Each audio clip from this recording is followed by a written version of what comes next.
হাম্বা, মালিক আমার, কি চিন্তা করতেছেন? না, চিন্তা করতেছি এত বড় সংসার কেমনে যে চালামু। কি হইছে মালিক আমার? চাকরি তো চলতেই আছে, সমস্যা কি? আরে ওইটাই তো সমস্যা, চাকরি নেই তো সমস্যা। এখন তো তেলের সংকট চলতেছে, কোথাও তেল নাই। আর আমি তো গাড়ি ছাড়া অফিসে যাইতে পারি না।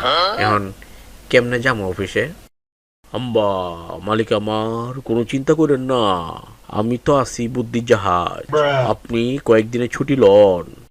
ধর, ছুটি কাটাইতে কাটাইতে তো আজকে শেষ দিন। অফিসার কয়ে দিছে আজকে যদি সময় মতো আমি অফিসে না যাইতে পারি, আর যদি কোনো কারণে আজকে ছুটি চাই, তাহলে সারা জীবনের জন্য যাতে ছুটি চাই। মালিক আমার, এই সমস্যা? এটা কোনো সমস্যাই না। আপনি আসেন আমার সাথে, পৌঁছানোর দায়িত্ব আমার। হ্যাঁ, কেমনে? হাম্বা, আগে উঠেন আমার উপরে। এই দেখেন, এমনে।